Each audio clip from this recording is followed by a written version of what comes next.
വാർത്തകൾ വിശദമായി നോക്കാം. ഇന്നത്തെ ഏറ്റവും പ്രധാനപ്പെട്ട വാർത്തയിലേക്കാണ് ആദ്യം പോകുന്നത്.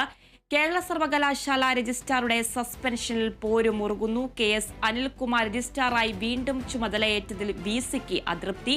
ജോയിന്റ് രജിസ്ട്രാറിൽ നിന്ന് VC റിപ്പോർട്ട് തേടി. രാവിലെ 9 മണിക്ക് മുൻപ് വിശദീകരണം നൽകണം. വാർത്തയുടെ കൂടുതൽ വിവരങ്ങളുമായി ബിനോയ് ചെയ്യുന്നുണ്ട്. Binoy, good morning. കേരള സർവകലാശാല രജിസ്ട്രാറുടെ സസ്പെൻഷനിൽ പോരുമുറുകുന്ന ഒരു സാഹചര്യമാണ് ഉള്ളത്. രാവിലെ 9 മണിക്ക് മുമ്പ് വിശദീകരണം നൽകാൻ അടക്കം രജിസ്ട്രാറിൽ നിന്ന് VC റിപ്പോർട്ട് നൽകിയിട്ടുണ്ട്. കൂടുതൽ വിവരങ്ങൾ. ആശയപരമായും നിയമപരമായും രാഷ്ട്രീയപരമായുമുള്ള പോരിനായി കേരള സർവകലാശാല ആസ്ഥാനം ഒരുങ്ങിക്കഴിഞ്ഞിരിക്കുന്നു തന്നെ നമുക്ക് പറയാൻ കഴിയും. ഭാരതാംബ വിവാദം കത്തിക്കയറി നിൽക്കുന്ന ഒരു സാഹചര്യത്തിൽ ഇന്നലെ ചേർന്ന അസാധാരണ സിൻഡിക്കേറ്റ് യോഗം എടുത്ത ചില തീരുമാനങ്ങളുടെ പേരിലായിരിക്കും ഇന്ന് വലിയ തരത്തിലുള്ള ചേരിപ്പോരിനും രാഷ്ട്രീയ പോരിനും നിയമപരമായ യുദ്ധത്തിനുമൊക്കെ വേദിയായി കേരള സർവകലാശാലയും ഒപ്പം ഹൈക്കോടതിയും മാറുക എന്നുള്ളത് ഉറപ്പാണ്. കാരണം ഇന്നലെ ചേർന്ന സിൻഡിക്കേറ്റ് യോഗം കൃത്യമായ ആ സമയത്ത് തന്നെ തുടങ്ങിയെങ്കിലും അജണ്ടയിൽ ഉൾപ്പെടുത്താത്ത കാര്യമായിട്ടായിരുന്നു രജിസ്ട്രാറുടെ സസ്പെൻഷൻ പിൻവലിക്കുക എന്നുള്ള തീരുമാനം സിൻഡിക്കേറ്റ് അംഗങ്ങൾ മുന്നോട്ട് വെച്ചത്. അത് VCയുടെ അതൃപ്തിയോടുകൂടിയും വിയോജിപ്പോടുകൂടിയും രജിസ്ട്രാർ KS അനിൽകുമാറിനെ തിരിച്ചെടുക്കാൻ സിൻഡിക്കേറ്റ് തീരുമാനിക്കുന്നു. 12 അംഗ ഇടത് സിൻഡിക്കേറ്റ് അംഗങ്ങളാണ് ഏകപക്ഷീയമായി ആ തീരുമാനമെടുക്കുന്നത്. വിയോജിപ്പ് BJP അംഗങ്ങളും കോൺഗ്രസും ഒക്കെ അറിയിച്ചെങ്കിൽ പോലും VCയുടെ അസാന്നിധ്യത്തിൽ രജിസ്ട്രാർക്ക് കൃത്യമായ നിർദ്ദേശം നൽകുന്നു. വൈകുന്നേരം 4:30 മണിയോടുകൂടി തന്നെ രജിസ്ട്രാർ സർവകലാശാല ആസ്ഥാനത്തേക്ക് എത്തുന്നു. അദ്ദേഹം വീണ്ടും ചാർജ് ഏറ്റെടുക്കുന്നു. അതിന് തൊട്ടു പിന്നാലെ അദ്ദേഹത്തോട് വിശദീകരണം തേടാനുള്ള തീരുമാനങ്ങൾ VC കൈക്കൊണ്ടെങ്കിലും പിന്നീട് അത് ആ ചുമതല ഉണ്ടായിരുന്ന അസിസ്റ്റന്റ് രജിസ്ട്രാറോട് ഇന്ന് രാവിലെ 9 മണിക്ക് മുമ്പ് തന്നെ വിശദീകരണം നൽകണം എന്നുള്ള ഒരു നിർദ്ദേശമാണ് നൽകിയിട്ടുള്ളത്. 9 മണിക്ക് മുമ്പ് വിശദീകരണം നൽകിയില്ലെങ്കിൽ അടുത്ത നടപടികളിലേക്ക് നീങ്ങും എന്ന മുന്നറിയിപ്പും വൈസ് ചാൻസലറിൻ്റെ ചുമതലയുള്ള ഡോക്ടർ സീസ തോമസ് നൽകിയിട്ടുണ്ട്. ഇന്ന് സർവകലാശാല ആസ്ഥാനത്തേക്ക് എത്തുന്ന വൈസ് ചാൻസലർ ഡോക്ടർ സീസ തോമസിനെ തടയാനാണ് SFIയുടെ തീരുമാനം. അതേസമയം ഹൈക്കോടതി ഇതുമായി ബന്ധപ്പെട്ട ഹർജി ഇന്ന് വീണ്ടും വാദം കേൾക്കുന്ന ഒരു ദിവസം കൂടിയാണ്. കഴിഞ്ഞ ദിവസം വാദം കേട്ടെങ്കിലും വലിയ തരത്തിലുള്ള വിമർശനങ്ങൾ രജിസ്ട്രാർക്കും ഒപ്പം അദ്ദേഹത്തെ അനുകൂലിക്കുന്നവർക്കുമായി ഹൈക്കോടതിയുടെ ഭാഗത്തുനിന്നുണ്ടായി. ഭാരതാംബ തന്നെയാണ് അവിടെയും ഉയർന്നു വന്ന ചോദ്യം. എന്താണ് ഭാരതാംബയുമായി ബന്ധപ്പെട്ട വിവാദം? ഇത്തരത്തിൽ ഭാരതാംബ വിവാദവുമായി ബന്ധപ്പെട്ട് എന്ത് തരത്തിലുള്ള സംഘർഷമാണ് ഉണ്ടായത്? ആ സംഘർഷവുമായി ബന്ധപ്പെട്ട് ഉണ്ടായ പ്രശ്നങ്ങളെക്കുറിച്ച് കേരള പോലീസിനോട് സത്യവാങ്മൂലം ചോദിച്ചിട്ടുണ്ട്. വൈസ് ചാൻസലറോട് സത്യവാങ്മൂലം ആവശ്യപ്പെട്ടിട്ടുണ്ട്. ഒപ്പം രജിസ്ട്രാറുടെ പക്കൽ നിന്നുമൊക്കെ സത്യവാങ്മൂലം ആവശ്യപ്പെട്ടിരിക്കുന്ന ഒരു ദിവസത്തിലേക്കാണ് ഇന്ന് കടക്കുന്നതെന്ന് നമുക്ക് പറയാൻ കഴിയും. കാരണം സെനറ്റ് ഹാളിൽ കഴിഞ്ഞ ജൂൺ 25-ാം തീയതിയാണ് വിവാദമായ ഈ സംഭവം നടക്കുന്നത്. സെനറ്റ് ഹാളിൽ ശ്രീ പത്മനാഭ സേവാ സമിതി എന്ന് പറഞ്ഞ സംഘടന അടിയന്തരാവസ്ഥ കാലത്ത് ദുരനുഭവങ്ങളുണ്ടായ ആളുകളെ ആദരിക്കാൻ തീരുമാനിക്കുന്നു. ആ ദിവസം മുഖ്യ അതിഥിയായി ഗവർണർ എത്തും എന്നായിരുന്നു അവരുടെ പ്രഖ്യാപനം. ഗവർണർ വരുന്നതിന് തൊട്ട് മുമ്പ് വേദിയിലേക്ക് ഭാരതാംബയുടെ ചിത്രം വെച്ചതാണ് വലിയ തരത്തിലുള്ള വിവാദങ്ങളിലേക്ക് എത്തുന്നതും. രജിസ്ട്രാർ തന്നെ നേരിട്ട് വേദിയിലെത്തി ചിത്രം അവിടെ നിന്ന് മാറ്റണമെന്ന് ആവശ്യപ്പെടുന്നു. സംഘാടക സമിതി ചിത്രം മാറ്റാൻ തയ്യാറാകുന്നില്ല. ഇതേ തുടർന്ന് 6:20 തന്നെ ഗവർണർ വേദിയിലെത്തി ചടങ്ങിൽ പങ്കെടുക്കുന്നു. ഏകദേശം ഒരു 40 മിനിറ്റോളം നീണ്ടുനിന്ന ചടങ്ങിനൊടുവിൽ ഗവർണർ മടങ്ങുകയും ചെയ്തു. ഇതിനെല്ലാം ശേഷമാണ് മോഹൻ കുന്നുമേൽ വിദേശ പര്യടനത്തിനായി പോയി. തൊട്ടു പിന്നാലെ സാങ്കേതിക സർവകലാശാലയുടെ ചുമതലയുള്ള ഡോക്ടർ സീസ തോമസിന് വൈസ് ചാൻസലറുടെ ചുമതല നൽകുന്നു. അവർ ആദ്യഘട്ടം എന്ന നിലയ്ക്ക് ഈ നടപടിക്രമങ്ങളുടെ തുടക്കത്തിൽ അവരവിടെ എത്തി തൊട്ടു പിന്നാലെ ഓരോ സെക്ഷനുകളിലെത്തി പരിശോധന തുടങ്ങിയപ്പോഴാണ് കഴിഞ്ഞ ദിവസം 2 ദിവസം മുമ്പ് സിൻഡിക്കേറ്റ് അംഗങ്ങൾ അവരെ തടഞ്ഞതും പിന്നീട് അസാധാരണമായ ഒരു സിൻഡിക്കേറ്റ് യോഗത്തിലേക്ക് കാര്യങ്ങൾ എത്തിയതും. ഇന്നലെ ചേർന്ന സിൻഡിക്കേറ്റ് യോഗത്തിൽ കാര്യമായ വിമർശനങ്ങൾ ഒന്നും ഉയർന്നില്ല എങ്കിൽ പോലും പ്രമേയവുമായി ബന്ധപ്പെട്ട കാര്യങ്ങൾ, അതായത് അജണ്ടയുമായി ബന്ധപ്പെട്ട കാര്യങ്ങളിലൊക്കെ തന്നെ ഗൗരവമായ ചർച്ച നടന്നിരുന്നു. എന്നാൽ ആ അജണ്ടയ്ക്ക് പുറത്തു നിന്നുള്ള ഒരു കാര്യമായിരുന്നു വൈസ് ചാൻസലർ എന്തുകൊണ്ടാണ് രജിസ്ട്രാറെ സസ്പെൻഡ് ചെയ്തത്, ആ സസ്പെൻഷൻ നടപടികൾ റദ്ദാക്കണം എന്ന ആവശ്യം ഇടത് സിൻഡിക്കേറ്റ് അംഗങ്ങൾ മുന്നോട്ട് വയ്ക്കുന്നു. അത് അംഗീകരിക്കുവാൻ VC വരുന്ന ഒരു സാഹചര്യം. തൊട്ടു പിന്നാലെ VC പുറത്തേക്ക് പോകുന്നു. ഒപ്പം BJP അംഗങ്ങളും വിയോജിപ്പ് അറിയിപ്പിച്ചുകൊണ്ട് പുറത്തേക്ക് പോയി. അതിന് പിന്നാലെ ഈ ഇടത് സിൻഡിക്കേറ്റ് അംഗങ്ങൾ യോഗം ചേർന്നുകൊണ്ടാണ് അവർ ഏകപക്ഷീയമായി ഒരു തീരുമാനത്തിലേക്ക് എത്തിയത്. രജിസ്ട്രാറെ തിരിച്ച് പ്രവേശിപ്പിക്കാനും ഞായറാഴ്ച വൈകുന്നേരം 4:30 അദ്ദേഹത്തോട് ചുമതലയേൽക്കാനും നിർദ്ദേശം നൽകി. ഒപ്പം അസിസ്റ്റന്റ് രജിസ്ട്രാർ എത്തി അദ്ദേഹത്തിന് ചുമതല കൈമാറുകയും ചെയ്തു. ഈ സാഹചര്യത്തിലാണ് ഇന്ന് രാവിലെ 9 മണിക്ക് അസിസ്റ്റന്റ് രജിസ്ട്രാർ VC എന്താണ് സംഭവിച്ചതെന്നുള്ള കാര്യത്തെക്കുറിച്ചുള്ള റിപ്പോർട്ട് ആവശ്യപ്പെട്ടിരിക്കുന്നത്. ഇതേ സമയം തന്നെ ഇന്ന് രാവിലെ തന്നെ 11 മണിയോടെ കോടതിയിൽ ഈ കൊടുത്തിരിക്കുന്ന ഹർജിയിന്മേൽ, അതായത് രജിസ്ട്രാർ കൊടുത്തിരിക്കുന്ന ഹർജിയിന്മേൽ ഇന്ന് വാദം കേൾക്കും. അതേസമയം പാർട്ടി നിർദ്ദേശമനുസരിച്ച് അല്ലെങ്കിൽ ഇടത് സിൻഡിക്കേറ്റ് അംഗങ്ങളുടെ നിർദ്ദേശമനുസരിച്ചുകൊണ്ട് ഈ ഹർജി പിൻവലിക്കുന്നതിനെക്കുറിച്ച് രജിസ്ട്രാർ KS അനിൽകുമാർ ഒരു തീരുമാനത്തിൽ എത്തിച്ചേർന്നിട്ടില്ല.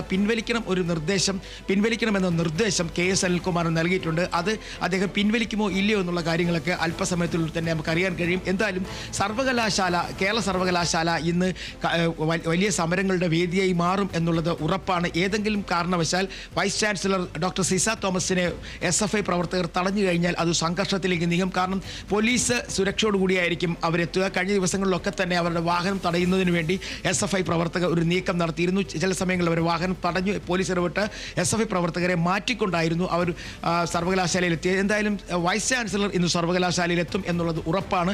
ഇനി രജിസ്ട്രാർ എത്തുമോ? അങ്ങനെയാണെങ്കിൽ അതുമായി ബന്ധപ്പെട്ട നടപടിക്രമങ്ങൾ എന്തൊക്കെയായിരിക്കും? കാരണം അദ്ദേഹത്തിന്റെ സസ്പെൻഷൻ ഇടത് സിൻഡിക്കേറ്റ് അംഗങ്ങൾ പിൻവലിച്ചതോടുകൂടി തന്നെ അദ്ദേഹത്തിന് കേരള സർവകലാശാലയിൽ എത്താൻ കഴിയും എന്നാണ് ഉന്നത വിദ്യാഭ്യാസ വകുപ്പ് മന്ത്രി R ബിന്ദു കഴിഞ്ഞ ദിവസം പറഞ്ഞത്. അങ്ങനെയാണെങ്കിൽ അദ്ദേഹം വന്നാൽ ചുമതല ഏറ്റെടുക്കുമ്പോൾ അദ്ദേഹത്തിന് എന്തെങ്കിലും തടസ്സമുണ്ടാകുമോ എന്നുള്ള കാര്യങ്ങളൊക്കെ അല്പസമയത്തിനുള്ളിൽ മാത്രമേ നമുക്ക് അറിയാൻ കഴിയുള്ളൂ. എന്തായാലും നിയമപരമായും ആശയപരമായും രാഷ്ട്രീയപരമായും വലിയ തരത്തിലുള്ള ഒരു ചർച്ചകൾക്കും ഒപ്പം വാദപ്രതിവാദങ്ങൾക്കുള്ള വേദിയായി കേരള സർവകലാശാല മാറുന്നു എന്ന് തന്നെ പറയാൻ കഴിയും.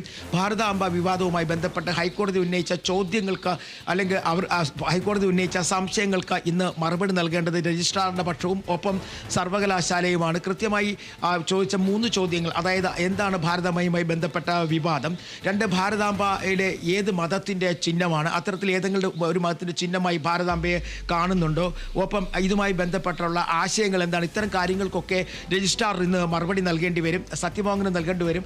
ഒപ്പം കേരള സർവകലാശാലയും മറുപടി നൽകേണ്ടി വരും. ഇങ്ങനെ വരുന്ന ഒരു സാങ്കേതികപരമായി ഇങ്ങനെ നിലനിൽക്കുന്ന ഒരു സാഹചര്യം, ഒപ്പം ഭാരതാംബ വിവാദത്തിൽ നിന്നും ഒരു ശകലം പോലും പിന്നോട്ട് പോകാൻ തയ്യാറല്ല എന്ന നിലപാട് തന്നെയാണ് രാജ്ഭവൻ സ്വീകരിച്ചിരിക്കുന്നത്.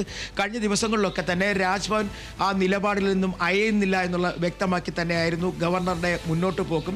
ഗവർണർ പല ആവർത്തി ഭാരതാംബ വിവാദവുമായി ബന്ധപ്പെട്ട് സംസ്ഥാന മന്ത്രിമാരോടും മുഖ്യമന്ത്രിയോടും ഒക്കെ തന്നെ വിശദീകരണം നൽകുകയും മുഖ്യമന്ത്രിക്ക് കത്ത് നൽകുകയും ഒക്കെ ചെയ്ത ഒരു സാഹചര്യമുണ്ട്. നിലവിൽ മുഖ്യമന്ത്രി കേരളത്തിൽ ഇല്ല എങ്കിൽ പോലും തന്നെ ഇത് വലിയ തരത്തിലുള്ള ഒരു രാഷ്ട്രീയ ചർച്ചയിലേക്ക് പോകും. ഇന്ന് ഗവർണർ തലസ്ഥാനത്തില്ല, അദ്ദേഹം കൊച്ചിയിലാണ്. ഇന്ന് വൈകുന്നേരത്തോടുകൂടി മാത്രമേ അദ്ദേഹം തലസ്ഥാനത്തേക്ക് തിരിച്ചു വരികയുള്ളൂ. അതിനുശേഷമുള്ള നടപടിക്രമങ്ങൾ എന്തായിരിക്കുമെന്ന് രാജ്ഭവൻ പിന്നീട് തീരുമാനിക്കും. ആതിര. തീർച്ചയായും ബിനോയ്, സസ്പെൻഷനിൽ തർക്കം തുടരുകയാണ്. KS അനിൽകുമാർ രജിസ്ട്രാറായി വീണ്ടും ചുമതലയേറ്റതിലടക്കം VCക്ക് അതൃപ്തിയുണ്ട്. ഈ ജോയിന്റ് രജിസ്ട്രാറിന്റെ ഭാഗത്തു നിന്നും അല്ലെങ്കിൽ ജോയിന്റ് രജിസ്ട്രാറിനെതിരെയും ഒരു ശക്തമായ ഒരു നടപടിക്ക് സാധ്യതയുണ്ടോ? ഇന്ന് നിർണായകമായ ഒരു ദിവസമാണ്. രാവിലെ 9 മണിക്ക് മുൻപ് വിശദീകരണം നൽകാനാണ് ജോയിന്റ് രജിസ്ട്രാർ അടക്കം അറിയിച്ചത്. ഇനിയുള്ള തുടർ നടപടികൾ എങ്ങനെയായിരിക്കും? അത് സംബന്ധിച്ചുള്ള കൂടുതൽ വിവരങ്ങൾ എങ്ങനെയാണ്? തീർച്ചയായും ഇത് ജോയിന്റ് രജിസ്ട്രാർക്കാണ് ഇപ്പോൾ രജിസ്ട്രാറുടെ ചുമതല. സാങ്കേതികപരമായി ഇന്നലെ അവധി ദിവസമായിരുന്നു. പക്ഷേ സിൻഡിക്കേറ്റ് അംഗങ്ങൾ വാദിക്കുന്ന ഒരു കാര്യമുണ്ട്. സർവകലാശാലയുമായി ബന്ധപ്പെട്ട ഏത് കാര്യങ്ങളിലും അന്തിമ തീരുമാനമെടുക്കാനുള്ള അവകാശവും അധികാരവും സിൻഡിക്കേറ്റ് അംഗങ്ങൾക്കുണ്ട്, സിൻഡിക്കേറ്റിന്റെ ഭൂരിപക്ഷത്തിനുണ്ട്. അത്തരത്തിൽ പറയുമ്പോൾ സിൻഡിക്കേറ്റിന് വലിയ തരത്തിലുള്ള ഭൂരിപക്ഷമാണ് ഇടതുപക്ഷത്തിനുള്ളത്. ആ ഭൂരിപക്ഷം ഉപയോഗിച്ചുകൊണ്ടാണ് കഴിഞ്ഞ ദിവസങ്ങളിലൊക്കെ നടത്തിയിരിക്കുന്ന നിയമനങ്ങളും ഒപ്പം തന്നെ അധികാരപ്രയോഗങ്ങളും. ആ അധികാരപ്രയോഗം എത്ര കണ്ട് ശക്തി ഉള്ളതായി മാറും എന്നുള്ളത് രാവിലെ അറിയാൻ കഴിയും. കാരണം കഴിഞ്ഞ ദിവസം സിസ തോമസ് ആസ്ഥാനത്ത് ഈ സർവകലാശാല ആസ്ഥാനത്ത് എത്തിയതിന് ശേഷമാണ് ജോയിന്റ് രജിസ്ട്രാർക്ക് അധികാരം കൈമാറിയത്. ആ അധികാരം ഉപയോഗിച്ചുകൊണ്ട് അദ്ദേഹം കാര്യങ്ങൾ മുന്നോട്ട് നീക്കുന്ന ഒരു സാഹചര്യമുണ്ടായിരുന്നു. അവിടെ വെച്ചാണ് വീണ്ടും ഇന്നലെ വൈകുന്നേരം രജിസ്ട്രാർ KS അനിൽകുമാറിനോട് സിൻഡിക്കേറ്റ് അംഗങ്ങൾ തിരിച്ച് സർവകലാശാലയിലേക്ക് വരാനും 4:30 തന്നെ അധികാരം അധികാരം ഏറ്റെടുക്കാനും പറയുന്നത്. അത്തരത്തിൽ അസാധാരണമായ നീക്കങ്ങൾ കൃത്യമായി കോടതി നിരീക്ഷിക്കുമെന്നുള്ളത് ഉറപ്പാണ്. കാരണം ഇത്ര വേഗത്തിൽ ഒരു നിയമപരമായി കോടതി നിൽക്കുന്ന ഒരു കാര്യം കോടതി വാദം കേട്ടുകൊണ്ടിരിക്കുന്ന സമയത്ത് വളരെ പ്രത്യേകം സവിശേഷമായ ഒരു അധികാരം ഉപയോഗിച്ചുകൊണ്ട് രജിസ്ട്രാറിനെ തിരിച്ചു വിളിക്കുന്നു, രജിസ്ട്രാറിൻ്റെ സസ്പെൻഷൻ റദ്ദാക്കുന്നു, രജിസ്ട്രാർ ജോയിൻ ചെയ്യുന്നു. ഞായറാഴ്ച ഇത്തരം കാര്യങ്ങൾക്ക് എന്തിനാണ് ഇത്ര വേഗത്തിൽ രജിസ്ട്രാർ ചുമതലയേൽക്കുന്ന കാര്യങ്ങളൊക്കെ തന്നെ കോടതിയുടെ മുമ്പിലെത്തും. അതേസമയം സ്റ്റാൻഡിംഗ് കൗൺസിൽ, അതാണ് അതിൻ്റെ പ്രത്യേകത. സർവകലാശാല സ്റ്റാൻഡിംഗ് കൗൺസിൽ ഇടത് സിൻഡിക്കേറ്റ് അംഗങ്ങൾക്കൊപ്പമായിരിക്കും. ഇടത് സിൻഡിക്കേറ്റ് അംഗങ്ങൾക്ക് വേണ്ടി സ്റ്റാൻഡിംഗ് കൗൺസിൽ ഇന്ന് ഹൈക്കോടതിയിൽ സത്യവാങ്മൂലം നൽകുമ്പോൾ വിസിക്ക് വേണ്ടി ഒരു അഭിഭാഷകനായിരിക്കും സത്യവാങ്മൂലം നൽകുക. ഒപ്പം കേരള പോലീസിന് വേണ്ടി സംസ്ഥാന സർക്കാരും സത്യവാങ്മൂലം നൽകും. അങ്ങനെ 3 സത്യവാങ്മൂലങ്ങളും ഒരേപോലെ തന്നെ ഇന്ന് കോടതിയുടെ പരിഗണനയിലേക്ക് വരുന്ന ഒരു ദിവസം കൂടിയാണ്. മാത്രമല്ല, നമ്മൾ മനസ്സിലാക്കേണ്ട വേറൊരു കാര്യം, സർവകലാശാലയിൽ ഈ യുദ്ധം തുടങ്ങിയിട്ട് മാസങ്ങൾ കുറേയായി. കാരണം വിസിയുമായി ബന്ധപ്പെട്ടുള്ള പോരായിരുന്നെങ്കിൽ ഇപ്പോഴവസാനം ഭാരതാംബ വിവാദവും എത്തിച്ചേർന്ന് നിൽക്കുന്നു എന്നുള്ളതാണ് എടുത്തു പറയേണ്ട മറ്റൊരു കാര്യം. കാരണം ഈ ഭാരതാംബ വിവാദത്തിൽ ഒരുപാട് ഒരുപാട് സംശയങ്ങൾക്ക് ഹൈക്കോടതിക്ക് മുന്നിൽ സർക്കാരും ഒപ്പം തന്നെ ഈ ഹർജി നൽകിയിരിക്കുന്ന രജിസ്ട്രാറും മറുപടി പറയേണ്ടി വരും.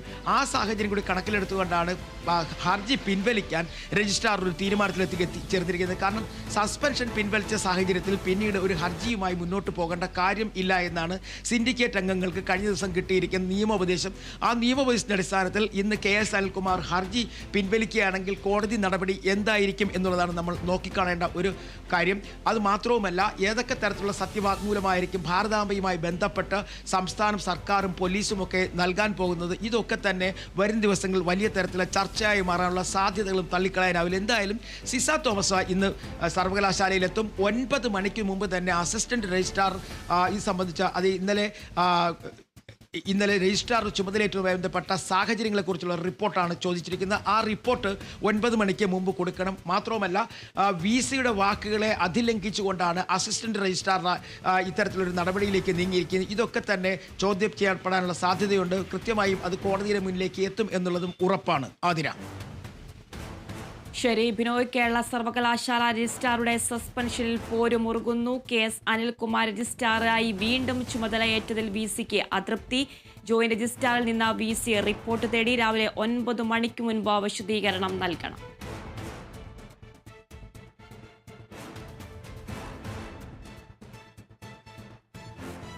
ഭാരതാംബ ചിത്ര വിവാദവുമായി ബന്ധപ്പെട്ട് സസ്പെൻഷനെതിരെ